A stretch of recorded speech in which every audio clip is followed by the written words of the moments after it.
Assalamualaikum warahmatullahi wabarakatuh. Selamat pagi anak-anak. Bagaimana kabarnya? Alhamdulillah, luar biasa. Allahu Akbar.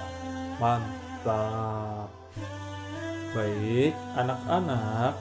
Hari ini kita lanjutkan ya pelajaran kita yang minggu lalu tentang kisah Nabi Muhammad SAW pada masa kecil dan remaja yang bagian 2. Sebelum belajar, silahkan kalian persiapkan alat tulisnya, buku catatannya, dan juga buku fokusnya atau buku LKS-nya ya. Nah, baik, kita mulai pelajaran kita hari ini dengan bersama-sama membaca basmalah. Bismillahirrahmanirrahim. Kita mulai. Yang bagian D, masa kecil Nabi Muhammad SAW. Nabi Muhammad SAW disusui oleh ibunya Aminah selama 3 hari. Nabi Muhammad selanjutnya disusui oleh Suwaibah selama 4 bulan. Perempuan ketiga yang menyusui Nabi Muhammad SAW adalah Halimatus Sa'diyah, putri Abi Duaib dari suku Sa'ad bin Bakar. Halimah hidup bersama suaminya yang bernama Haris. Halimah mempunyai 3 anak, yaitu Abdullah, Anisa, dan Syama. Putrinya yang ketiga, Syama, juga turut mengasuh Nabi Muhammad SAW. Halimah mengasuh Nabi Muhammad dengan penuh kasih sayang. Kehadiran Nabi Muhammad SAW membawa berkah bagi keluarga Halimah. Kambing mereka yang semula kurus berubah menjadi gemuk dan banyak susunya. Padang rumput di sekitar rumahnya pun juga tumbuh subur. Pada suatu hari, Nabi Muhammad SAW didatangi oleh 2 orang berpakaian putih-putih. Salah satu orang tersebut membelah dada Nabi Muhammad SAW, mengambil hatinya dan membersihkannya dengan air dari wadah yang dibawanya. Seperti yang kita ketahui, 2 orang dengan pakaian putih-putih itu adalah malaikat yang menyamar. Peristiwa ini terjadi saat Nabi Muhammad SAW berusia 4 tahun.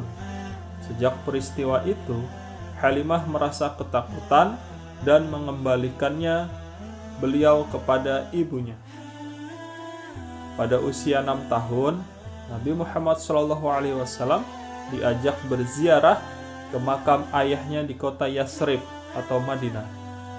Dengan ditemani Ummu Aliman, dalam perjalanan pulang, Aminah jatuh sakit ketika sampai di desa Abwa, sehingga meninggal dan dimakamkan di desa tersebut.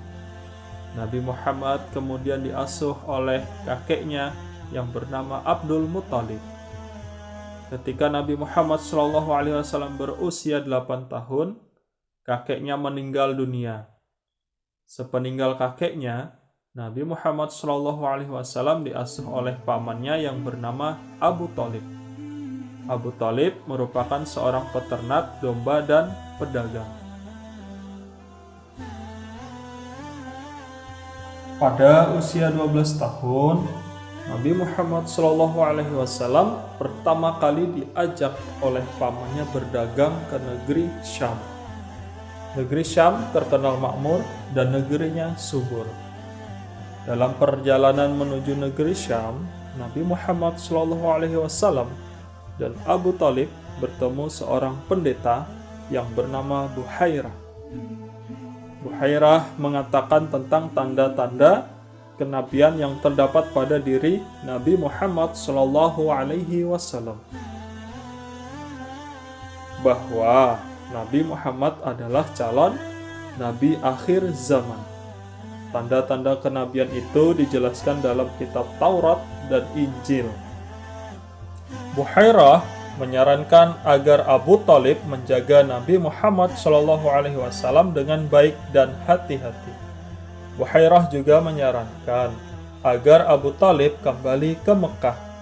Ia khawatir kalau nanti orang Yahudi tahu, maka mereka akan membunuh Nabi Muhammad SAW. Nasihat Buhairah dijalankan Abu Thalib dengan penuh tanggung jawab. Kita lanjut yang bagian E, masa remaja Nabi Muhammad SAW. Awal-awal masa remaja Nabi Muhammad SAW dilewati dengan menggembalakan kambing milik penduduk Mekah. Beliau melakukan itu dengan menerima upah beberapa keping uang dari para pemilik kambing.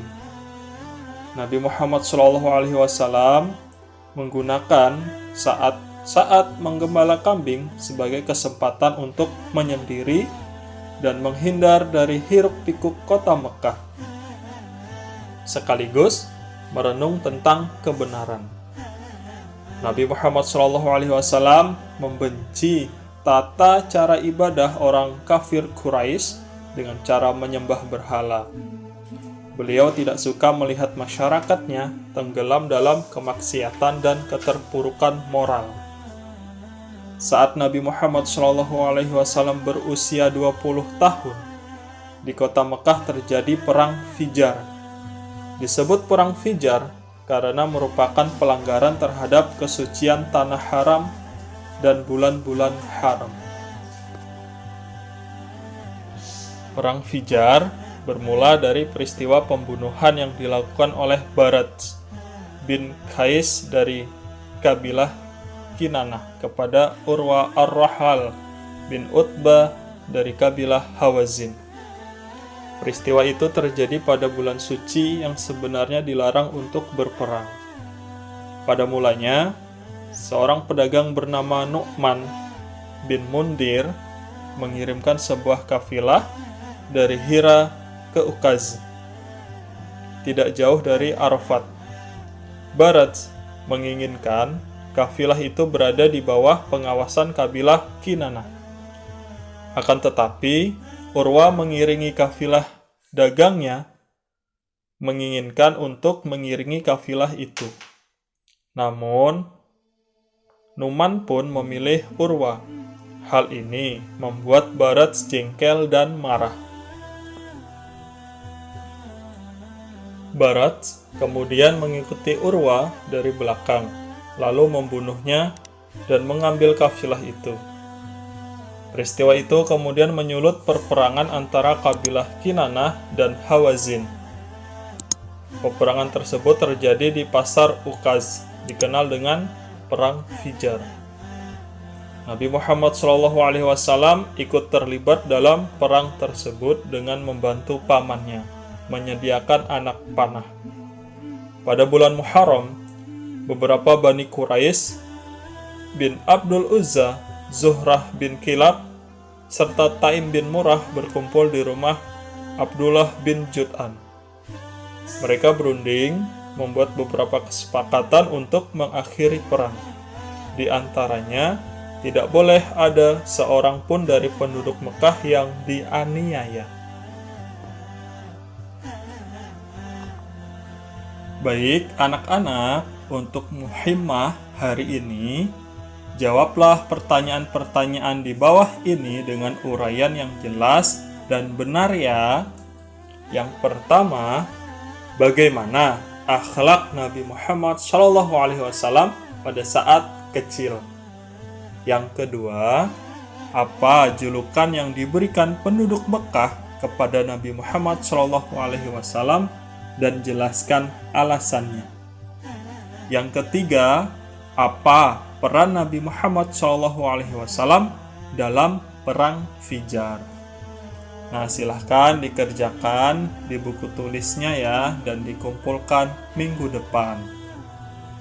Baik anak-anak, jika ada hal yang ingin ditanyakan atau kurang jelas, silahkan langsung tulis di kolom komentar. Kita akhiri dengan bersama-sama membaca hamdalah. Alhamdulillahirabbil alamin. Billahi taufiq wal hidayah. Wassalamualaikum warahmatullahi wabarakatuh.